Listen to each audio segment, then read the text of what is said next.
Hey everybody, it's Bust with Busted Strategies number 43. I saw the Ravnica draft show up on here. Gonna be skipping out on that. I did one and tried to make a video with it, and I just didn't feel comfortable with it. I don't know enough of the cards or the formats for a format that's going to be around for like a week. And so if this was like, a year from now and they're combining all the various Innistrad sets, and I'd feel kind of comfortable doing it. But given that their cards, like I feel like I might have drafted the first Ravnica set a bit, and then that was really just it. And so it's a bunch of stuff. I'm not familiar with any of it. We'll just let it go.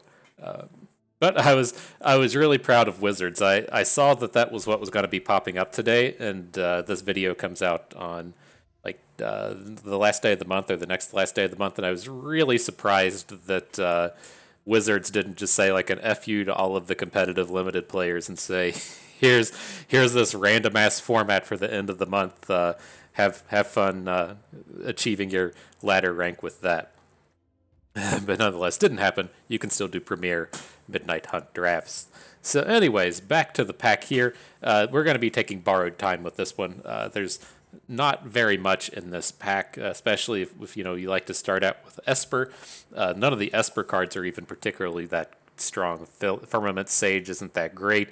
Baithook, Angler, Morkard, Behemoth are more along the lines of filler. Just tons of red and green stuff in this one, actually. It's kind of strange, but take the borrowed time. Don't expect anything to come back. If it does, it's probably going to be a Party Captain or an Angler, but I don't suspect any of that to be happening here.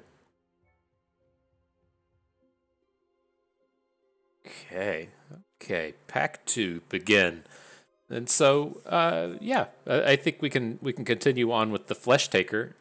There's a lot of high-powered red cards in the Cathartic Pyre. Not really interested in going down that path. The only thing that concerns me with taking something like Flesh Taker are the Unruly Mob and Ecstatic Awakener. Both kind of play well in white-black decks, and the people down the line are kind of incentivized to jump into white-black. But much as we saw in like a draft we had a few videos ago, I'm pretty okay with taking these like really high-valued gold cards early when it's kind of on color. There's been draft formats in the pack where it's kind of like easy to run out of playables, and so you might find yourself like really wanting to take Gavany Trapper and locking into white, but I don't feel like that's the case in Midnight Hunt. I really like to draft as high powered early on as we can. So we'll take the Flesh Taker, ideally something like No Way Out or the Ecstatic Awakener with table. I don't think it will, but we might end up with like a Sun Gold Barrage or something coming through on the later picks. Okay. So I think Curse of Surveillance is weak enough to stay away from. I would be kind of interested in it if we were already drafting blue, but I don't feel like it's strong enough to kind of deviate from what we have going on here. I think if we were going to be deviating, I would rather just take Dawnheart Mentor. I think this is much stronger than the Curse of Surveillance, and I could see an argument for it actually being the pick here.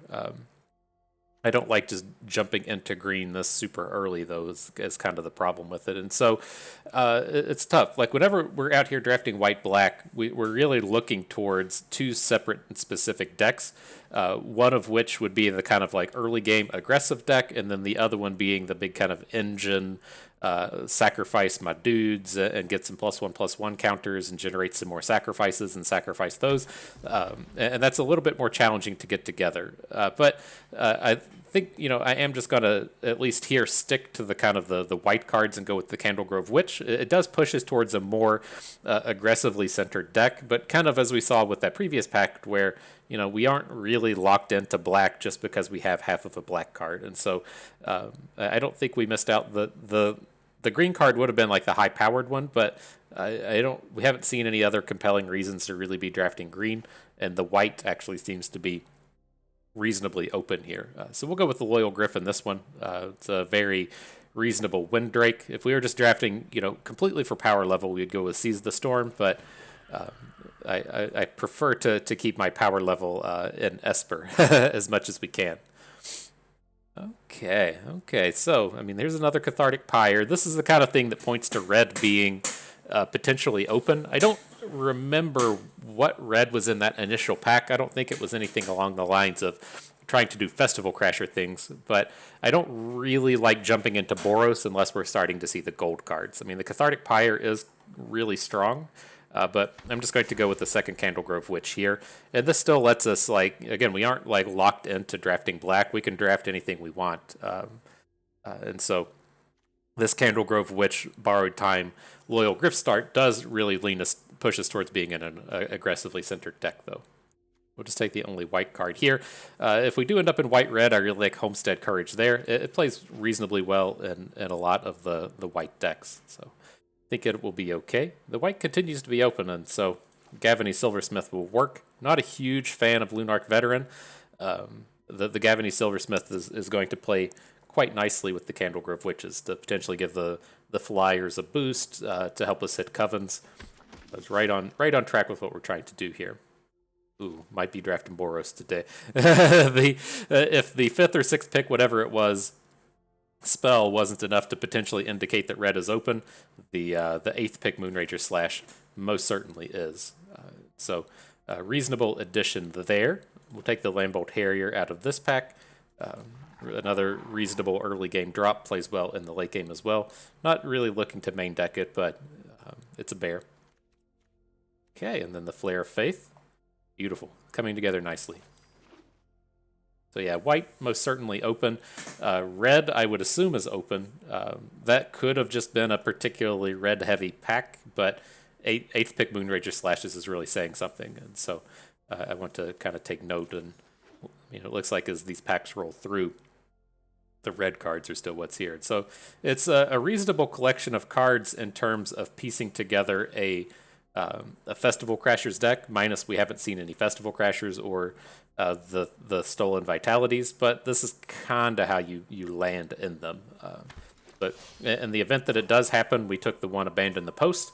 We don't want multiple Abandon the Post, so then it moved on to the Tavern Ruffian. And yeah, we've got a pretty reasonable collection of cards. Okay, what does Burn Down the House? Deals 5 damage to each creature in Planeswalker, or you make the 3 dudes. Right. So we'll look for this to table. I don't think it's going to table. I just think Obsessive Astronomer is way more powerful. I'm a humongous fan of this unit. Just so many big games to where you play it on 2 and your opponent doesn't have a 2 and you just immediately get the double loot. Plays pretty well in the late game. And then as we'll also see with these kind of decks is if we want to play Moonrager Slash on the cheap, we need it to be nighttime, and it's very easy for these decks to just never hit night. There's not a whole lot of night-making cards in white, and so the Astronomer plays quite well in those terms. So, yeah, maybe we'll table Burn Down the House. I don't suspect that it will. People will rare draft it before it comes back to us, but maybe out of this pack we could get a Gavany Trapper or a Lunarch Veteran. Be pretty happy with either of those. Okay, alrighty, here's the magic. This is what we're hoping to have happen with this, and a lot of the really high-powered stuff you can do drafting Boros is hopefully this Sunrise Cavalier will table. Given the amount of white that we've seen go around, and then getting the 8th pick Moonrager Slash, it's pretty safe to say that Boros is probably not being drafted by anyone at the table, and so if this was, a high-profile competitive event, we could expect this Sunrise Cavalier to table. Hopefully, it does. Some people will come in and pick it just because it's an uncommon. But here we'll be taking the Gavany Dawnguard, hoping to table the Sunrise Cavalier. If it doesn't table, we'll be looking for a Stolen Vitality, but let's see. Okay, very easy Moonrager Slash. There's no other playable white or red cards. Not very many white or red cards we would actually take over the Slash as well. Okay, so a little bit weaker here. I don't want to play Pax Betrayal because we already have our Abandon the Post. I'm not a huge fan of playing multiple Homestead Courages. Like, if we did land in the Festival Crashers deck, Homestead Courage is quite important. It's your easy way to just chain off a bunch of spells on a single turn. Or even if you just, turn your Festival Crashers into a 4/4 for a turn and then do it again the next turn, it's pretty tough to deal with. But not quite anything else that we're looking for here. We could look to Bless Defiance. It's been growing on me more and more, but I would rather just play 2 Homestead Courages given the chance. Okay, then I'm looking at the Elementalist, but I mean, we're probably just going to be like so aggressive that I would rather just have the Party Captain. If we do something like this, we're not playing Candle Guides. Borrowed Time in the Premier pile. The Flesh Taker is not getting played here. And in the post, Flare of Faith, Homestead Courage. Okay, so yeah. I think we would rather have the Party Captain. I'm not really looking to play the Tavern Ruffian either. Drawing a bunch of cards is quite nice. Am I right? Am I right? So, all right, well, not playing Vanquish the Horde. That does not belong in a deck like this. Here's our third Moonrager Slash. Midnight Lightning Bolt, as we like to call it. And I'm glad to see these cards roll around like that. I mean, hopefully gives us a pretty good opportunity to be picking up that ninth pick Boros Cavalier. Okay, Silversmith will work it here. We do need to pay like a bit of mind to our curve. We're not picking up too many early game units because we've been taking all these Moonrager Slashes, but we do need to get some cheaper plays in here. Morning Patrol's fine. Not our preferred early play. I like the red one that has Menace, but you know, we don't have too many ways to pick and choose and complain here. Beautiful, the Cavalier tabled, also with a Candlegrove Witch. Give me all three of these. I'd take the entirety of this pack and just call it quits on pack 2. I'd be pretty happy with that. This is what I'm talking about, right? I'm gonna take the Defend the Celestis just because it's uncommon. That is why you will occasionally not have the Sunrise Cavaliers table. But if you're playing best of 3 and there's a world where you get some marginal sideboard cards, it's a lot easier to take stuff over the Cavaliers then.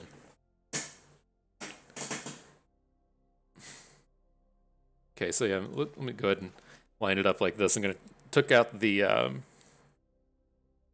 4-cost Werewolf, the Morning Patrol.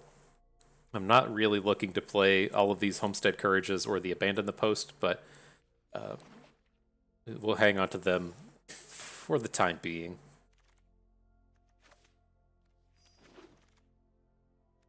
Ritual Guardian may actually get played. Probably not, as we come out here and pick up a second Gavany Downguard, but it has its uses. More likely you're going to run it in best of 3 when you're in a heavy race situation, but Downguard, quite good. This is like I talk about this on occasion as to like whenever I draft white, I'm really kind of counting on these really good uncommons, the Dawn Guards, the Dualcraft Trainers, and the like. And it really confuses me with the likes of Candlegrove Witch in terms of when to take them. Like I think I might rate the Candlegrove Witch higher than a lot of people do, but I think it's one of the more premier commons in white. And it feels like we should be taking them kind of early, but it always feels like there's something just like a little bit better to be taking. And then it's like I don't really want to jump into white unless we're getting these Dawn Guards and the Borrowed Times. So it gets a little awkward. But it's played out okay here. Pretty reasonable looking deck.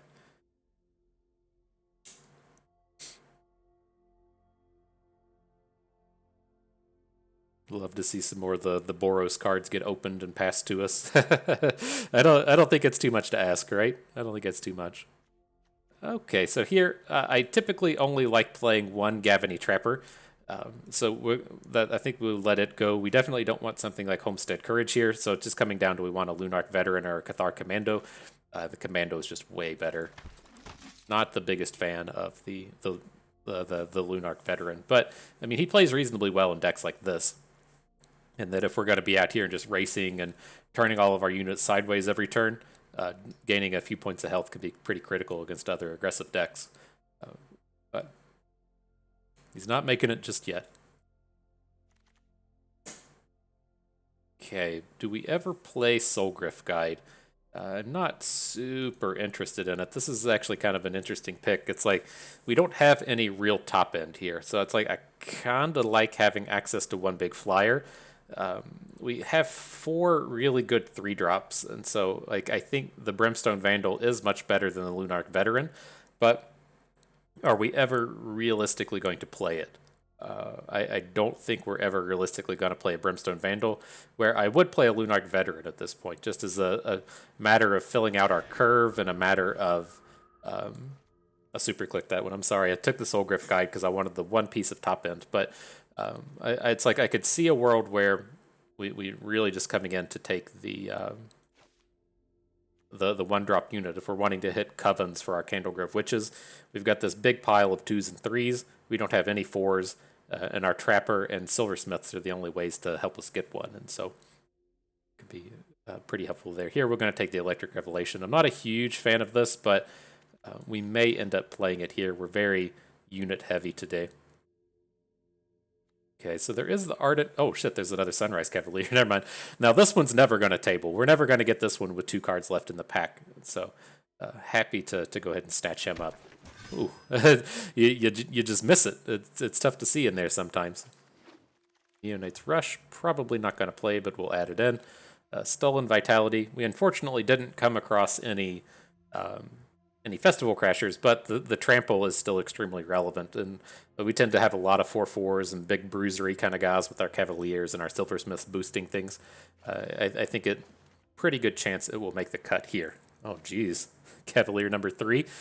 Talk about the Boros cards just showing up. Don't mind if I do.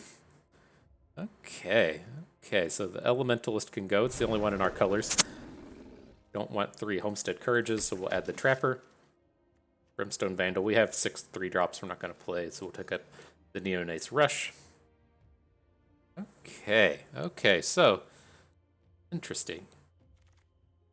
I'll tell you what's interesting as we get towards the end of the pack here. So, like, what we're going to run into, kind of frequently is we're going to have a lot of turns to where we just don't want to play any cards on our turn.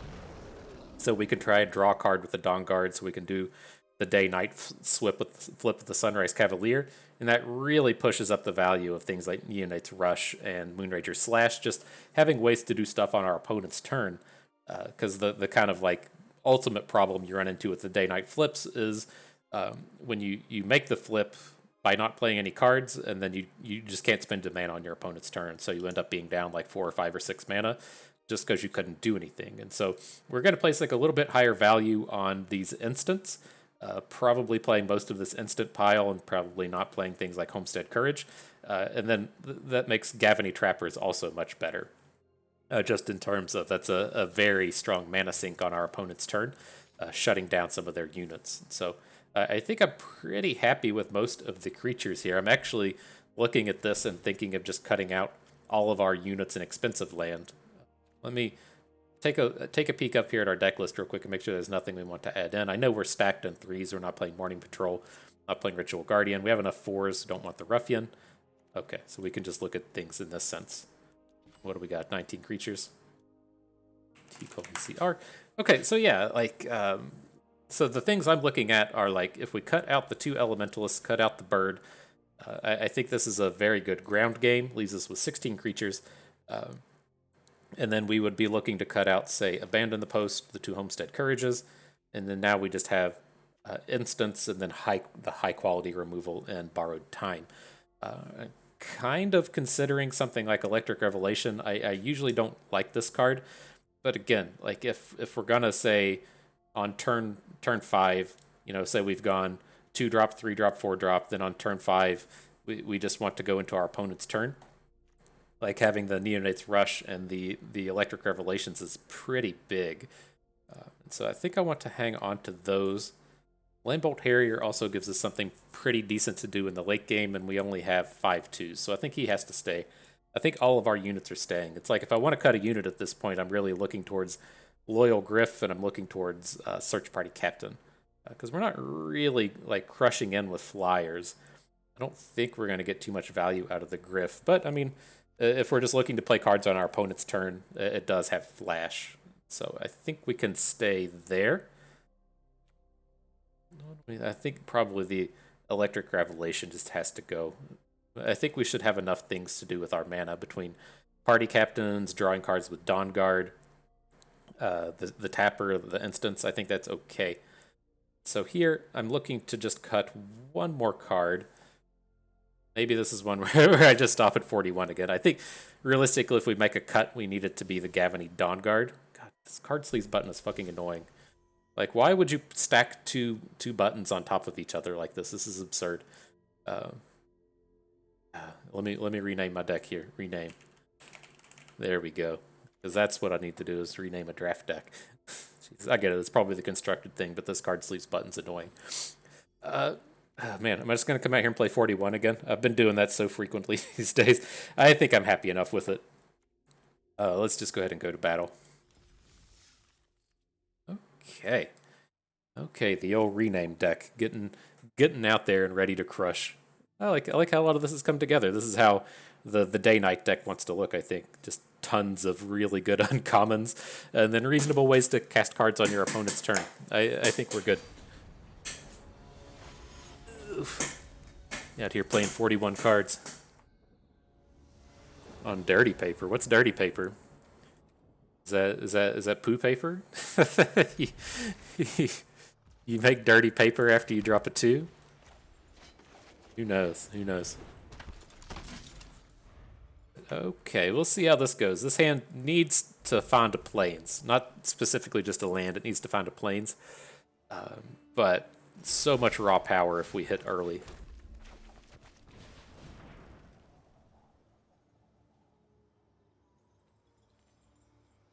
And with the Astronomer, if they don't have a 2-drop and we get this opportunity to double cycle, can be quite strong. This is a tough hand on the cycling aspect of it, though, just assuming that they don't have a 2. Might as well go ahead and think about it. Like, I'm kind of cool with trading out the Silversmith, and I'm kind of cool with trading out Flare of Faith. I don't think we ever trade out the Dawn Guard or the Harrier, but you're gonna have the shock. But it's like the turn is pretty bad if we just completely whiff and can't play anything, and so it's like I want to hang on to the Harrier, even though it's not that good. All right, well, we're gonna stall on land apparently. That's what we get for playing 41, right?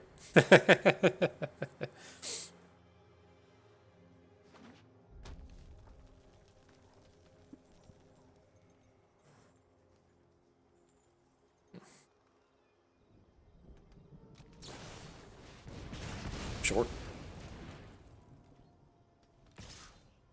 I was willing to trade for the Pestilent Wolf. Opponent says no. Alright, so that's going to flip it tonight. Nothing happening here, but it is a little scary against a red-green deck just flipping it tonight. It's very easy for him to play a land and then just like random 6/5 just because we weren't able to play a card on our turn. We could have played Neonate's Rush if we wanted, I guess, but...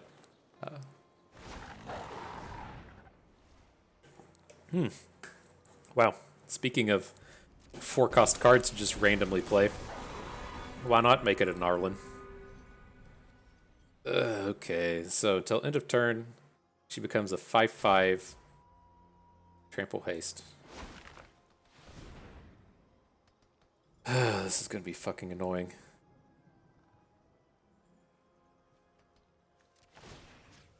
Why can't we tap this? Oh, did he add mana? He added mana. Okay.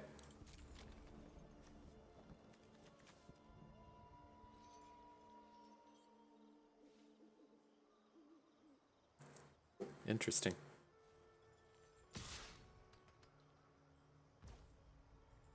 I mean, I feel like we need to just be playing the Neonate's Rush here and drawing a card, but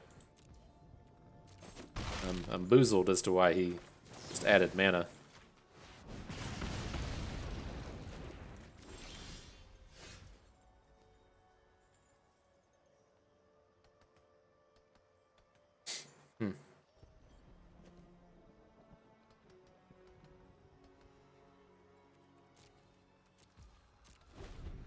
Alright, well, let's see if that kind of play continues. So weird.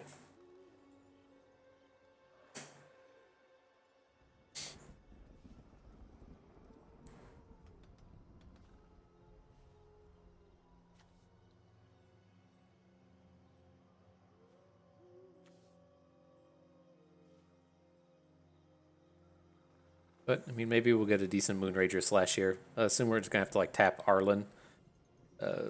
She's actually pretty manageable in the werewolf side with our tapper. I mean, I could live with just tapping her for a while until we can hopefully draw out of it. Like, it's pretty scary if this flips and he just starts dropping a bunch of 2/2s on the board. But in terms of just tapping this every turn, manage that.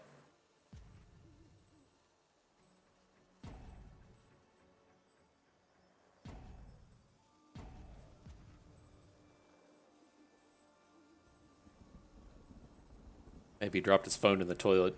That's why he pushed the wrong button, and now he's wiping it off with the dirty paper.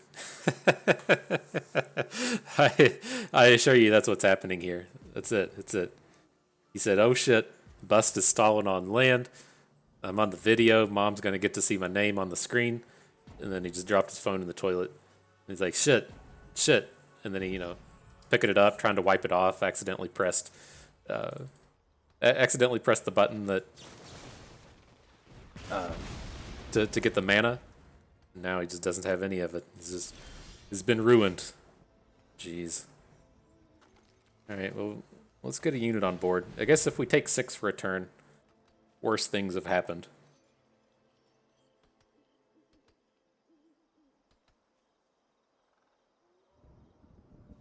Ah, I'm playing bust and I dropped my phone in the toilet.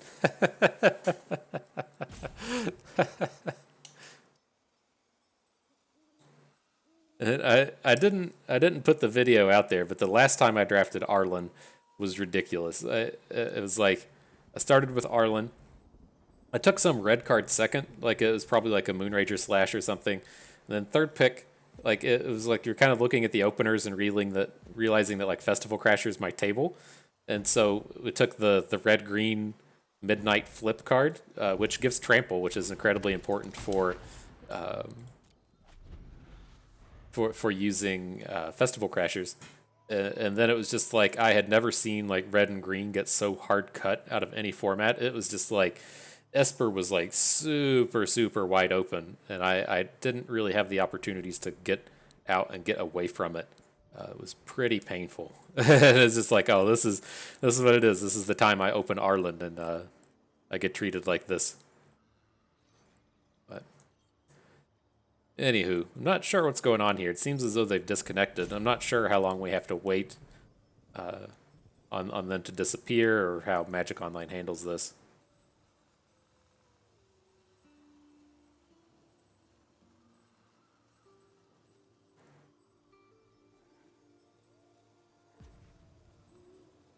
I do believe he would be out of time banks at this point. I'm not sure how I feel. Like in terms of being on actual Magic Online, I call Arena Magic Online all the time. But with like the timers and you have like 5 minutes to just do something, and then like 30 minutes overall, that used to be like super annoying to just have to wait on that shit forever. Yeah, but glad we aren't having to do that anymore. At least now. I mean, I'm still interested in going out there and cube draft. I'm not sure if Vintage Cube is still up on Magic Online. I'd like to dabble. I think I could still pick up Vintage Cube. They can't add like too many new cards to it, and me not be fresh on it. But it's not like they printed something better than Black Lotus in recent days. I have to check that out. Maybe that's something I'll do for the weekend. But there's a few different ones. At least back when I was playing a lot, there was like Vintage Cube, which was super fun. Then there was Legacy Cube, which was like fine, but not as ridiculously powered. Um, and then they would try to make more recent deck cubes, and they were just not that interesting. But all right, well, back to the action here. We've got our Bro Obsessive Astronomer ready for action again. I think we can certainly hang on to this one. It's a little unfortunate being this would play so much better on the play than on the draw, but I still think we'll probably get a pretty good active Sunrise Cavalier. Oh yeah, come on, bud, hang out. Come on, bud. Don't claw me and then just stare. Okay, the classic 3-color Festival Crasher deck. You got it, my man. Never blocking.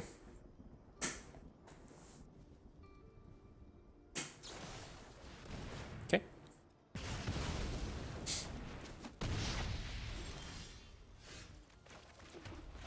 Don't think I'm quite ready to Moonrager Slash.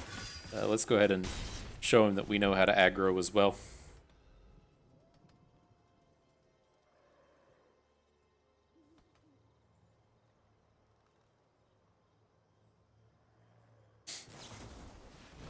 Sure. I wonder if he's doing this because he's just because he's all in, or if he's doing this because he needed to draw land.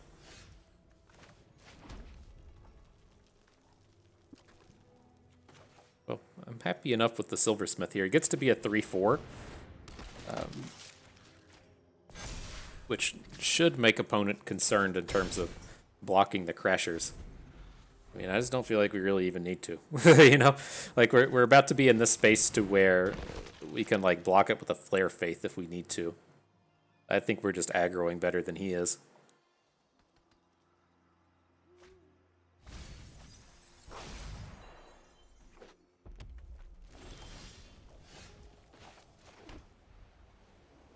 Second Silversmith is interesting. I don't think we end up playing it here. Oh, oh my gosh, he's sticking his claws right at my face. But both these attacks look good. If he wants to double block something, we have Flare Faiths in the background.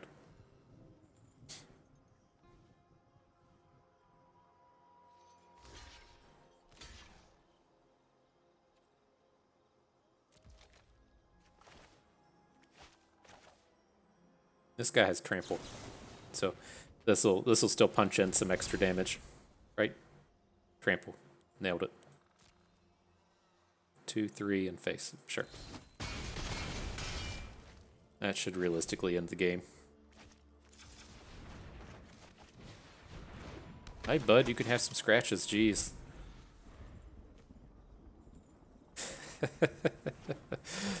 Struggles. The struggles of having to give scratches in the middle of the game. Okay, we win.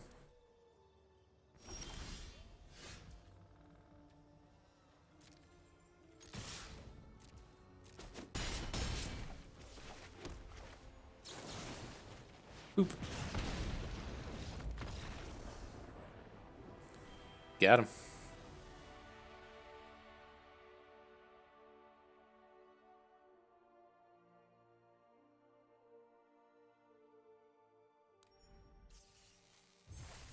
Gotta have a clever name for our Cavaliers deck. It's the LeBron James of decks, right? Love LeBron James. No, I've mentioned it many times before. He grew up very close distance away from me. We're the same age. We essentially had the same level of success.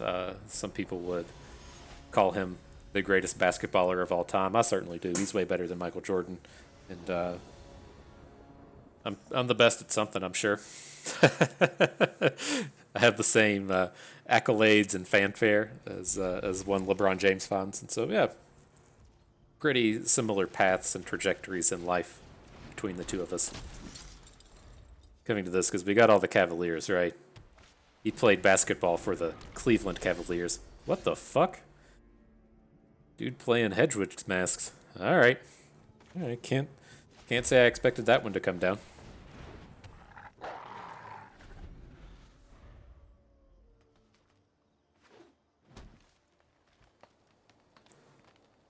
Equipped creature can't be blocked by creatures with 4 or power greater. Okay.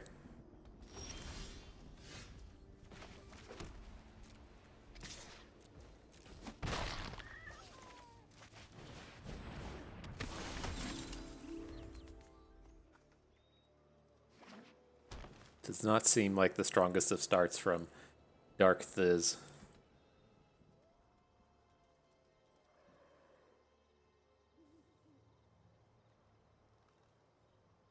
See things like this. It always makes me wonder, right? Because we're out here. I'm pretty sure we just play against people with the same number of wins, and this guy's gotten a couple wins with the Hedgewood Mask deck, and so you know it's got some power to it, I guess. These are coming in. What do we think about attacking with the Harrier? It's probably like one turn too early to just try and start slamming damage straight to the face. So we'll let him hold back.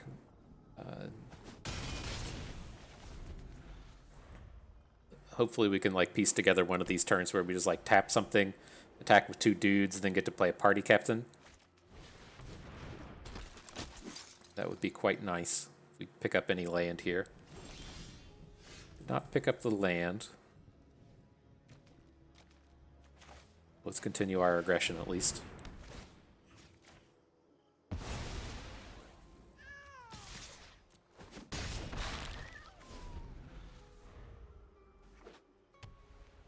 But if he keeps playing on curve and we pick up a land, it's pretty close to just ending it.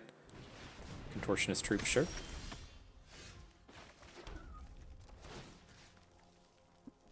I didn't see what it tried to tap there.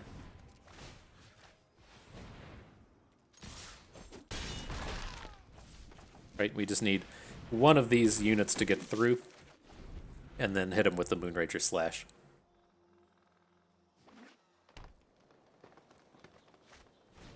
We can also say, hey, you can't block with our Lambolt Harrier. So I think we're looking good.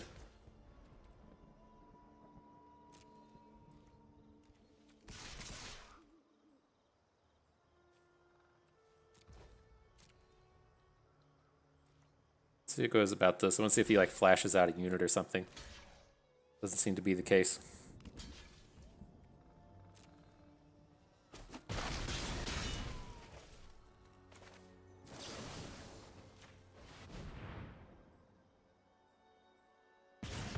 Boom, roasted.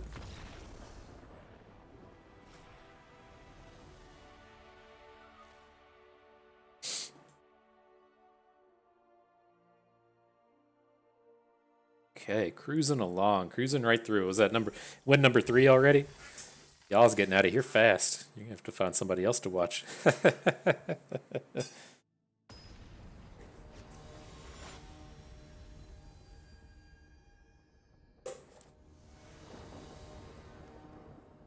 Okay, 2 lands every time. But sure. If we pick up a land, I'm not going to be really upset about curving 2 into 3.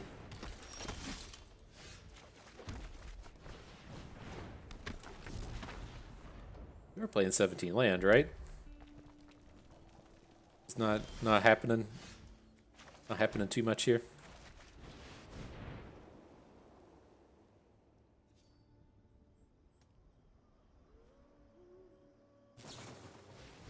Okay.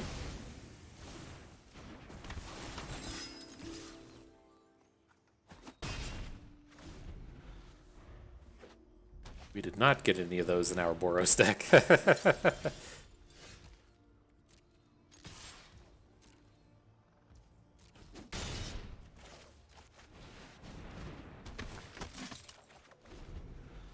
Did not draw the land.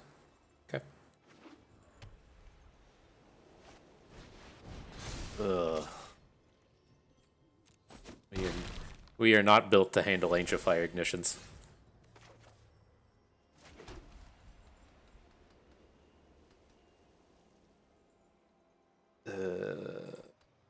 So we can't cast it for another turn. I don't think I'm quite ready to just like not play cards. Let's beef up our board a bit.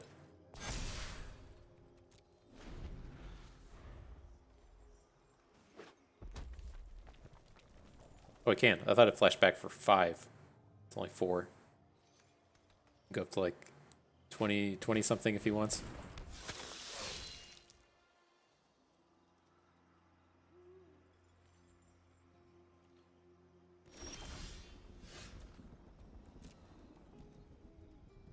Curious if his idea here is to play an Angel Fire Ignition on the Stinger. I'd feel pretty cool if we could get it, get a big takedown on it. That could be enough to turn the game around.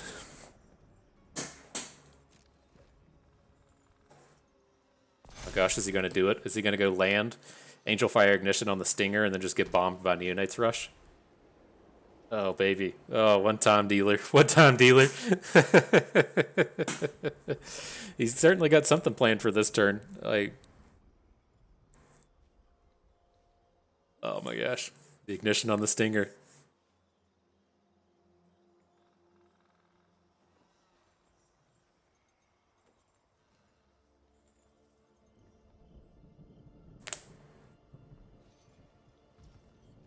Ah, F you. What a lame-o. What a lame-o.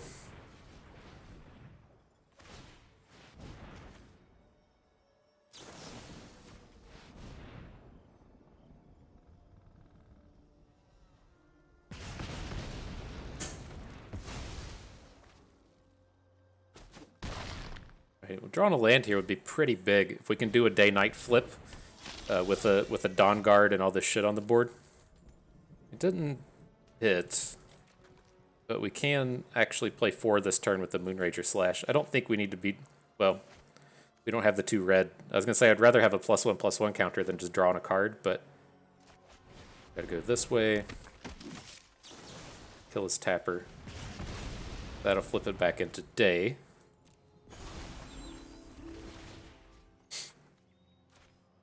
With the 5/5, it kind of forces him a little more into having to use his Angel Fire Ignition. Okay, might have recovered.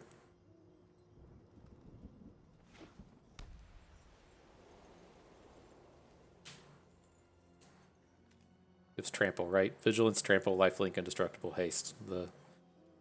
All the list of keywords. Interesting, he plays a land with this Pit Fighter on board. Typically, you're just looking to cycle it off at this stage of the game.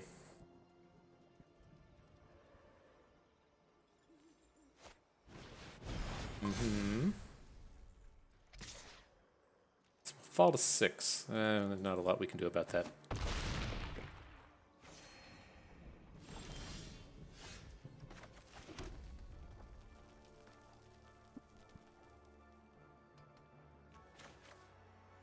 Alright, well, I think we just need to fill out our board now. And then we can start trying to take advantages of our Cavaliers.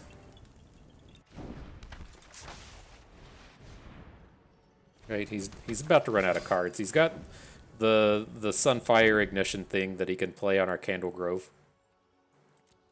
But we're starting to look pretty good about just passing turns and adding 2 counters and drawing cards and stuff, really taking advantage of night days.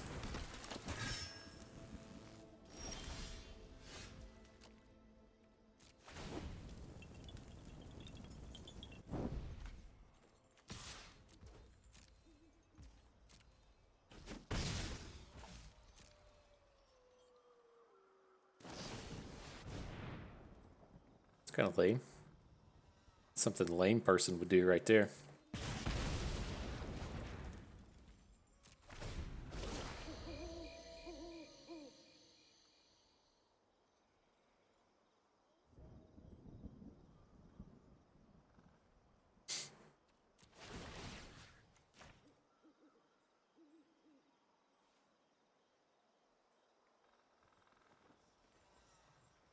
There is a world where we should be targeting our Candlegrove Witch since it can fly. Like if this board's going to stall out, we want our Witch to have flying.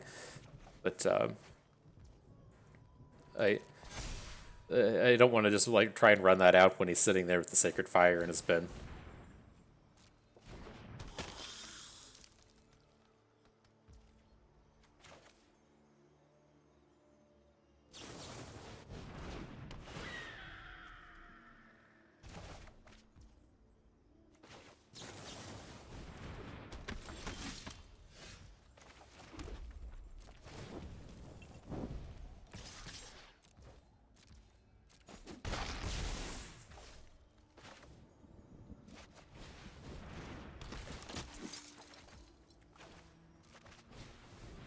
All right, bringing it all. We're gonna run out of space on board. I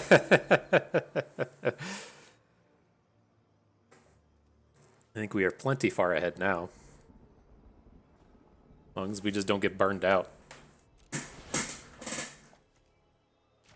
Again, I don't want to target a flyer. I don't. At least keep these tokens happening on our board. Gives us good blockers against all this stuff.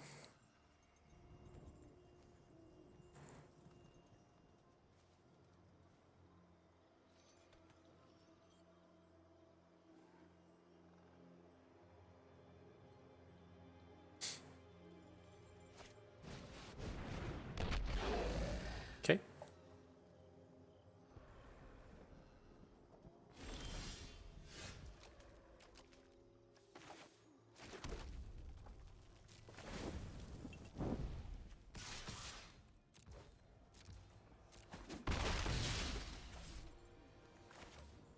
We do have to be a little mindful of these ways that he has to deal damage here. I'm pretty happy to be like, Neonate's rushing this Perforator, and now otherwise we're going to be able to just start like tapping his stuff.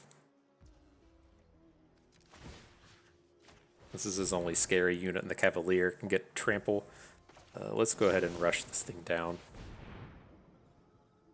Just in case he's going to try and get in a point of damage. Right, that would be a potential lethal here if he attacks with the Perforator, flashes back the Sacred Fire, and then, right, he's got means to deal some damages here. Where are we at in terms of winning the game next turn? I think we're too far away, right? But we can say tap 2 of his units, or we can say 1 tap, 1 no block. So all we would have would be the Pit Fighter. The Pit Fighter blocks our Silversmith. We'd be getting in for 7, 10, 12, 14, 15.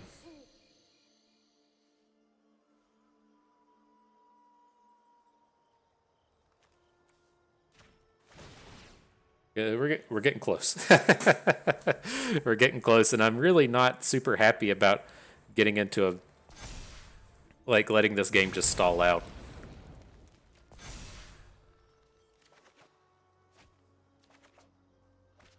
But we draw Moonrager Slash.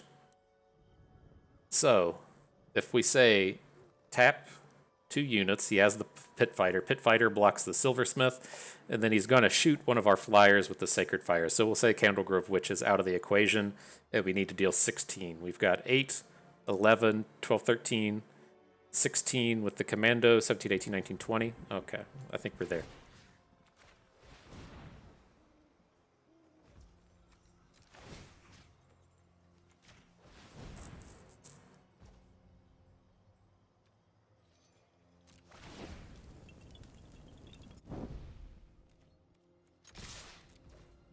YOLO.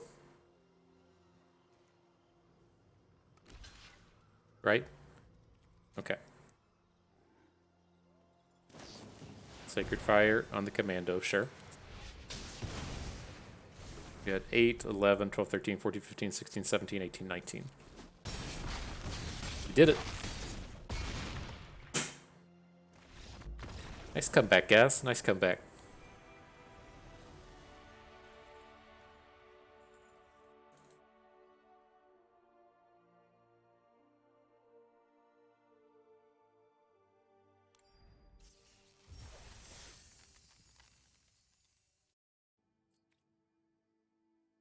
Right. Does LeBron James have 7 rings? I don't think so. I think he's up to 4 or 5. Tom Brady's the one with 7. I think he got. I don't know. The last time I watched LeBron in the championships would have been, I think they won it in Cleveland, like my last year of grad school. It would have been like 5 or 6 years ago. And then I can't remember if they've made it since. I don't think the Lakers have made it to the championships. Maybe they have.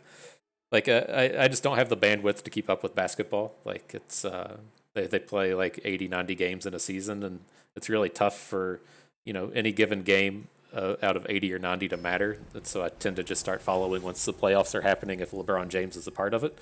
And so I do that. But one of the real unfortunate things in life, most definite keeper, is a couple years ago, our plan was me and my brother wanted to go see LeBron James in person before he retired. He's getting there. He's in his mid 30s. He's not gonna make it much longer in the NBA. And so we got tickets. We're gonna go see him in Oklahoma City. That's the closest NBA venue to Kansas City, and it was after his like ankle injury or something. So he was just not there. Well, he was there. He just didn't play. And I think he like made it a point to show up to all the games the rest of the season, even though he knew he wasn't going to play, which is it's a pretty bro thing to do. There's a lot of people out there, such as myself, that were going to the games just to see him, and I'm pretty sure there were more like Lakers jerseys and LeBron jerseys in Oklahoma City than there were. I don't know, whoever played for Oklahoma City. Michael Westbrook would have been there then, but we might have to put it back on the bucket list of trying to see LeBron again. Like the immediate next season was the fucking COVID season, and so it's a bit of a struggle to make those things happen. Alrighty, back to the Magic. We'll cycle out the singular land. Maybe we shouldn't have played the other land. If I wasn't talking so much about LeBron, I would have considered just hanging on to it there, but. Let's see what happens here. Okay.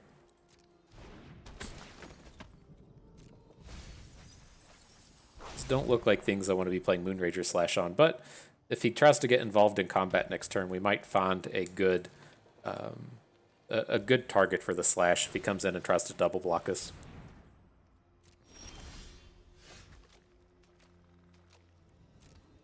Cavalier Part 2 is interesting. Let's see how he does it. He goes for the double block. He does have the second land, so there's a chance for this to get blown up. Excuse me, but that auto passed. Beautiful. 3 and 1. Yep. Let's add our party captain. That's going to send us back to daytime, so we'll get to use more counters. We'll go ahead and end the turn. Discard this. We'll just discard the mountain. And we do need to consider boosting up some of our other units beyond this Cavalier. 5/5 should be about as big as it needs to be. This board makes me feel a little differently, but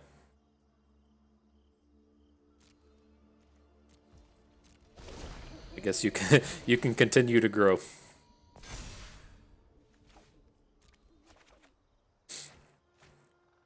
Stolen Vitality, good, good.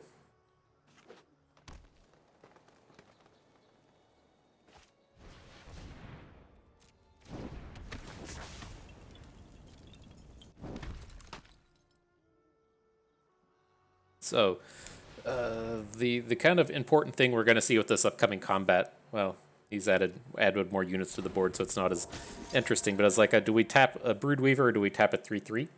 And I'm kind of leaning towards just tapping a 3/3. Then he's going to have 3, 4, 5, 6, 7 damage he can put in front of a Cavalier.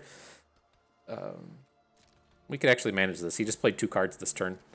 So we're going to get a tapper, or we're going to get a big attack next turn.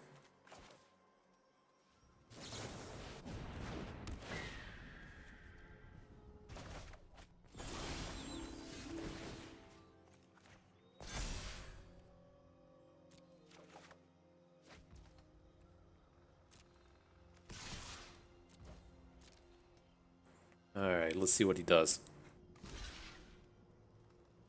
2, 7. Okay.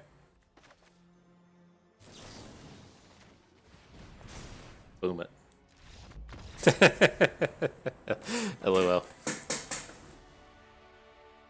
Alright, alright. Moving right along.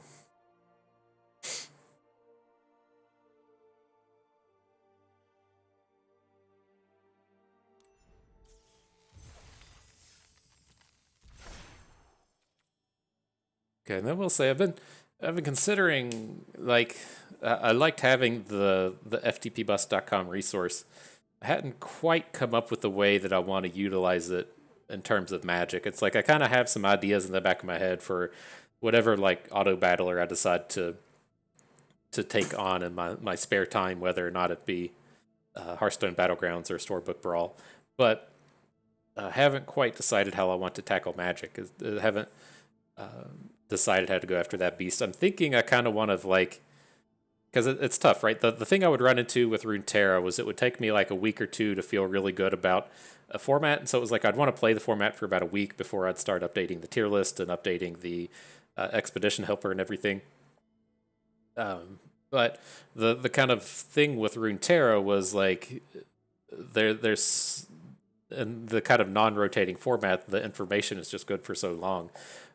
Whereas, if I update, and create a guide for Lux, it's probably good like 6 months from now, even if I don't revisit it. There's just not enough cards to really impact what's going to happen with a Lux deck. But with Magic, like the anything we released for Midnight Hunt would have just become kind of worthless here in the matter of like 3 weeks. And so there's never really the time to try to put together these sort of like definitive guide style things. And so I've really kind of struggled with how I want to approach the Magic content in the site, and whether or not I just want to do away with the site or keep it all around. Here we can keep. I'm gonna throw away the Trapper. It's very mana intensive here. And so I kind of have some ideas. It's like I think I kind of want to approach like a deck strategy like once a week, and then put out kind of like a once a week strategy thing on there. And then I started putting decks on there, but I don't really play enough constructed to care about maintaining and posting deck lists. And I was kind of thinking of doing like free to play stuff, and I don't really care about doing that anymore either. And so it's like it's kind of the potential things I could do with the site are all kind of awkward, in the sense that like if we're doing stuff for constructed tends to be viable for 3 months. I guess limited formats should stay viable for 3 months, but it's just been a bit of a struggle. And so I'm kind of thinking, and I'm kind of putting myself to doing this kind of like singular deck strategy, or picking a card and kind of like branching off how a lot of the decks work and just getting some kind of like weekly thing going on there. But that's hopefully upcoming. I wanted to kind of like do one for whatever set we're playing now, and then we're just kind of ready for the future ones after that. Once I've kind of got the formatting down, it takes a lot of the work out of it. But nonetheless, here I'm going to bomb this Gale Drifter so we can keep attacking. Would have been nice if we picked up another land, but our attacks here are still quite good.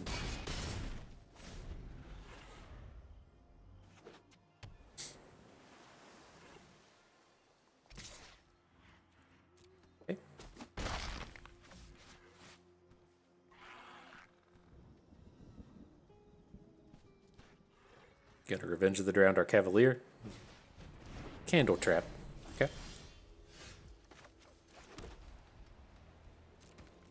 I am a little worried of a Revenge of the Drowned, and so I'm just going to add our Dawn Guard. Let's see, he's thinking about stuff, and then we can look to, if we get him to 1, then we just kind of win the game. I'm looking to play Loyal Griff on his turn. And then we have potential to like Neonate's Rush and stuff. If we draw another land, we can Cavalier and Neonate's Rush next turn. I think we're pretty well set in this game. But we can block this with the Cavalier. And if he wants to play a card, then we're just going to Loyal Griff anyway, so that would be double sweet.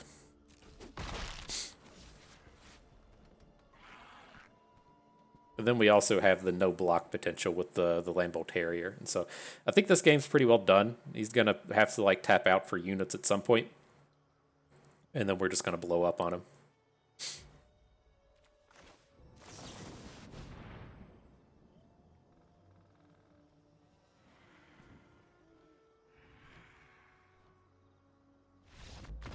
Yeah, Adam.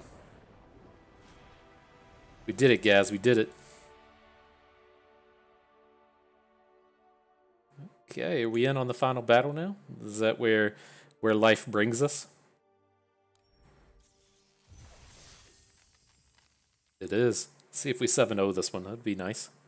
We're getting here to the end of the season. That'd be pretty sweet if we could finish off the season in the numbers. I don't think we're gonna get there. I think we're at like 98% after that one. I mean, maybe if we like 7-0 the next draft after this one, like 7-0 this one, 7-0 another one, maybe we'd be pretty close. But we've already achieved the goal for the month, and I'm pretty happy with where we're at.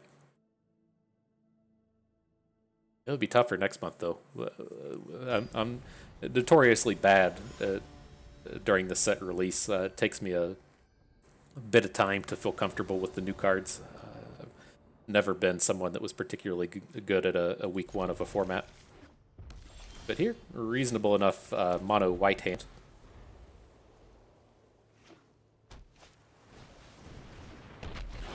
Crash him, bro.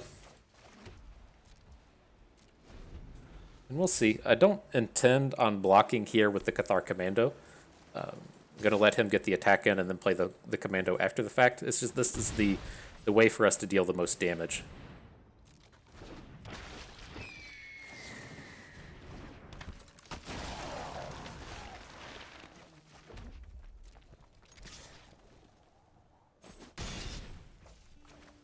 It says, race me, bruh.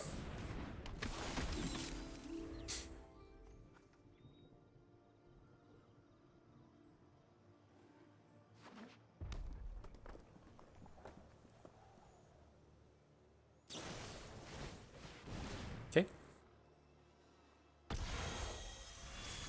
It's a little unfortunate. I was hoping, like, it's a tough block there. I was hoping he would just attack with everything so that we'd have the opportunity to party captain and Candlegrove Witch next turn. I don't know how comfortable I feel just not attacking, though.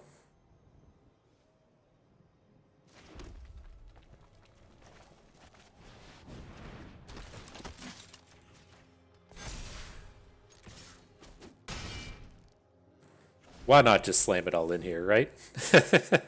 This is talking about in the sense of that one mana combat trick being pretty good, and that it when you find yourself in games like this, it really amps itself up in value. But interesting, opponent's not playing cards here. We get to add 2 units, so I'm just going to slam. He has a startle or something, it sucks, but it seems like he may be out of gas. The thing that we would have to worry about would be like an abandon the post. We certainly die to an abandon the post. Double blocks, fantastic. That makes me feel wonderful that he just has nothing.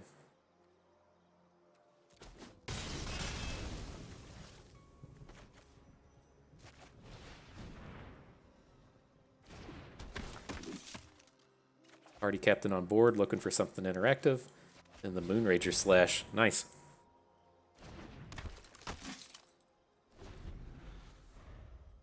Okay, okay.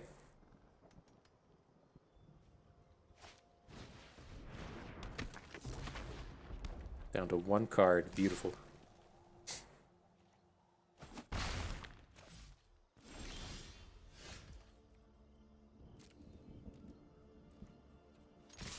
I want to swing with everything. I suspect the party captain A is going to get blocked by a Festival Crasher, and then B, we can bounce it with party captain. Or we can bounce it with the Loyal Griff and then just play it for 1. It's a pretty good deal. Okay, you got our Dawn Guard.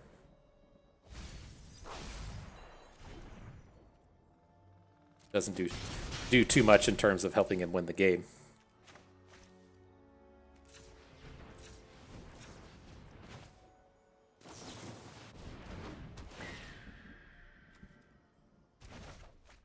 We tapped our land wrong. We should have kept the planes up so we could also play the Candlegrove Witch.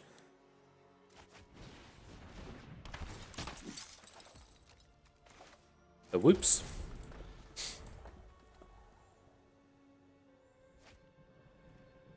Alright, well he didn't reveal a spell. I'm pretty confident we just win the game now.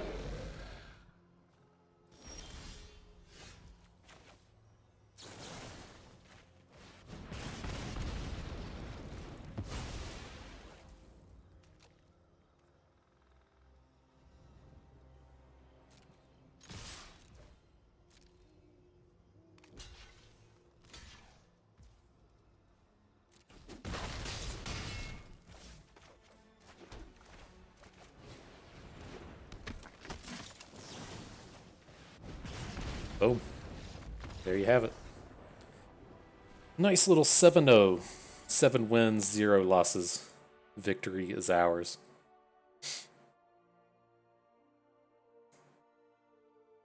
So yeah, good stuff. Good stuff. So let's go ahead. We'll get this one pulled up on the site. Saw the numbers there at the end. We were at like 1,800. I don't think I think that leaves us in the percentages. Where are we at? 98%. Boo. Okay, but let's get this deck pulled up. We'll talk about it a little bit more. All right, so here we go. Yeah, and so this one turned out kind of interesting. I typically, whenever I land in Boros, it's for one of two reasons. I guess the big reason we landed here is we started base white, and then the red card started showing up. I think that's kind of the probably the more common way that you'll go about it.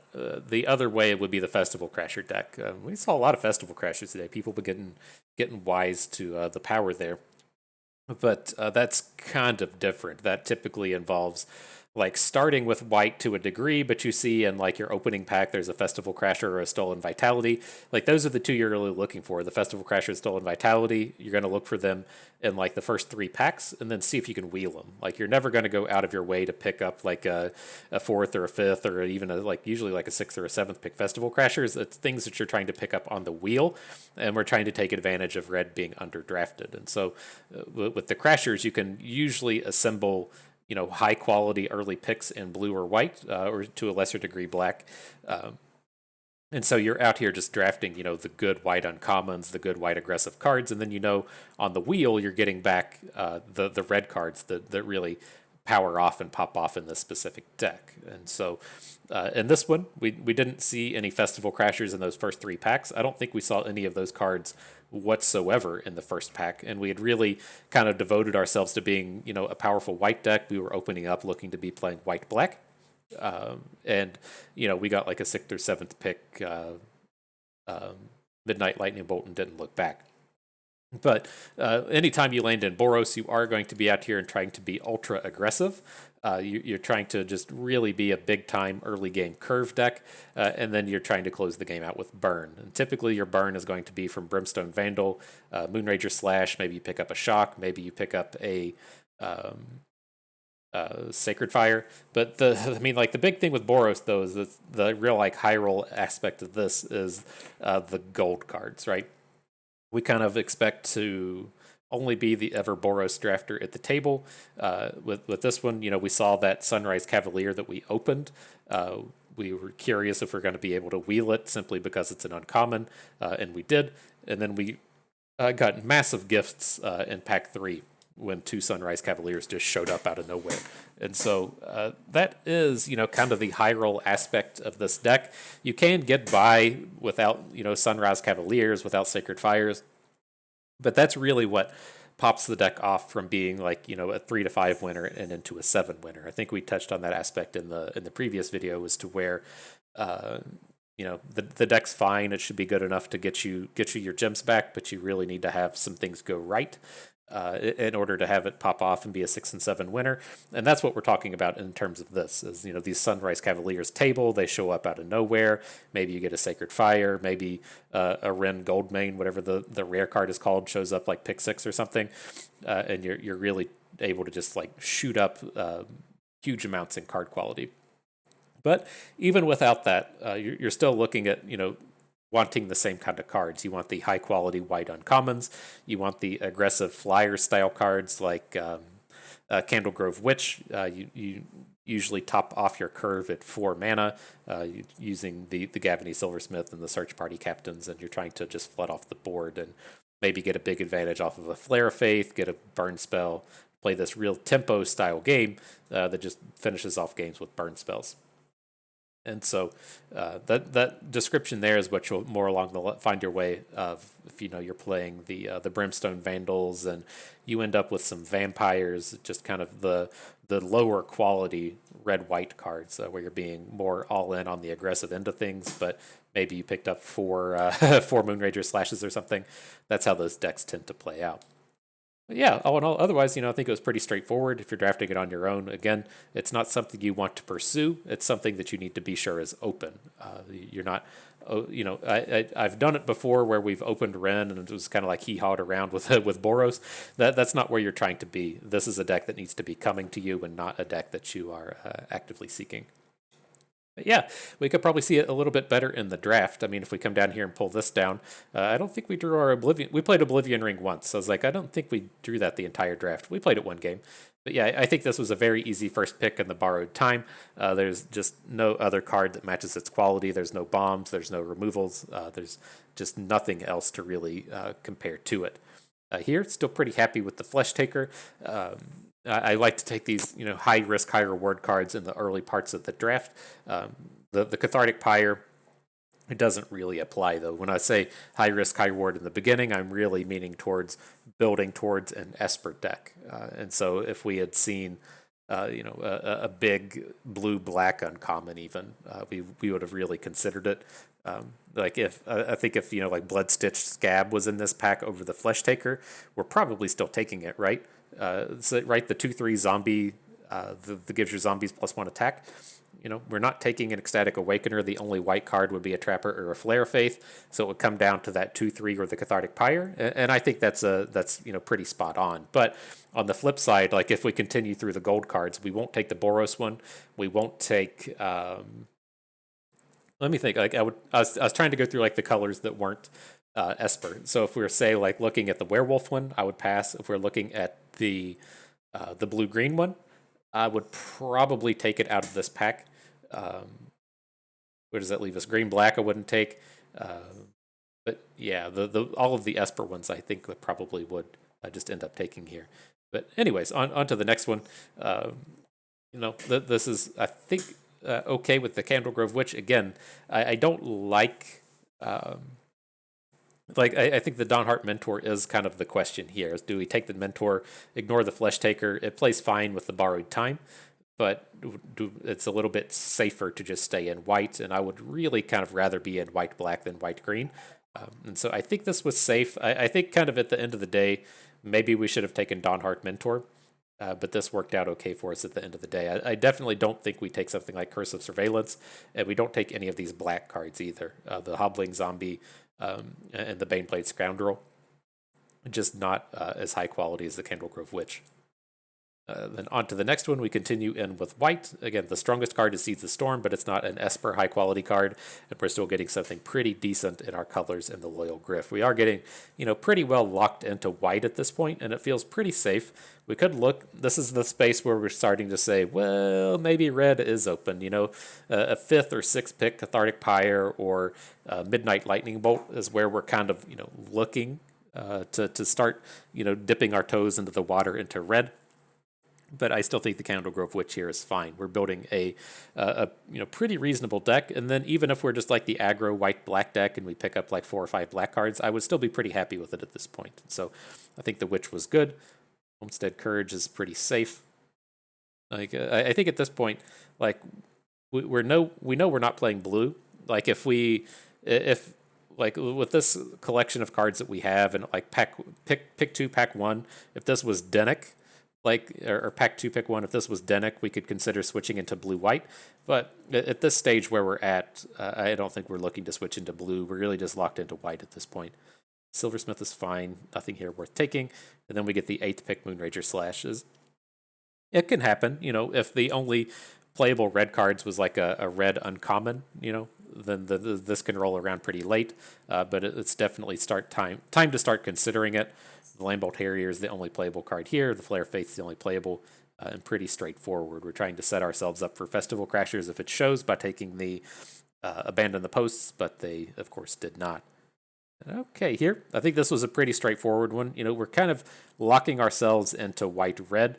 The Obsessive Astronomer is pretty good. I would see an argument for just taking Defense Straight, but, I mean, we have seen no indication that black is open, and we are getting, good indicators that red is. And so I think the Astronomer is okay. I think the thing with this pack is it just pretty much like locks us into white-red. I think if we ever want to consider playing the white-black deck, we have to look at the Defense Straight, but I would want to see like in this pack like a Vampire Interloper or something. Like we're already pretty aggressive in our white cards. We're not playing the white-black engine deck. We would be playing the white-black aggressive deck.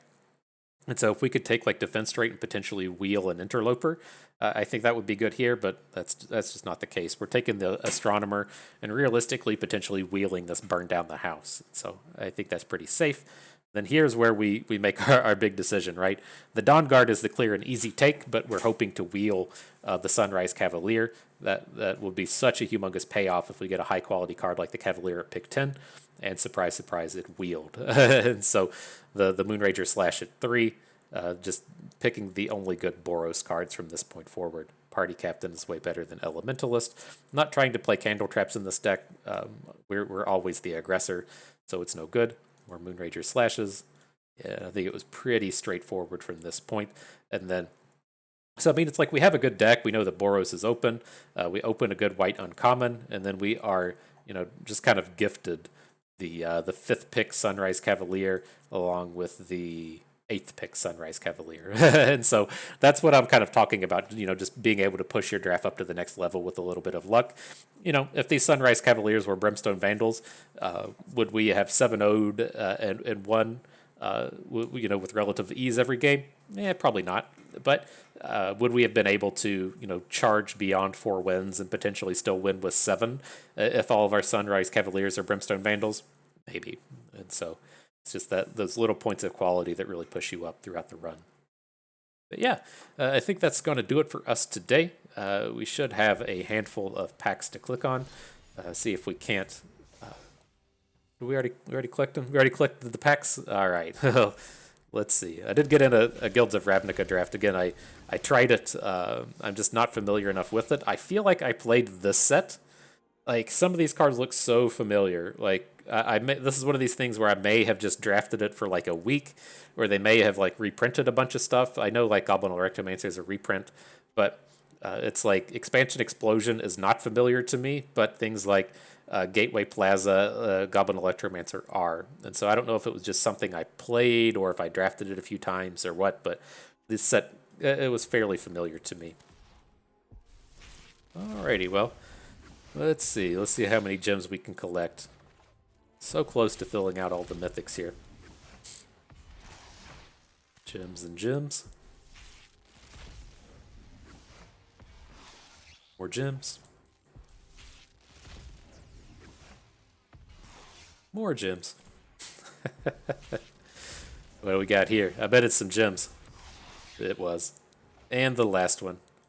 Give us a mythic, bro. What do we got? Gems. Alright, looks like we got a Vault Progress as well. Get those wild cards. So where are we at?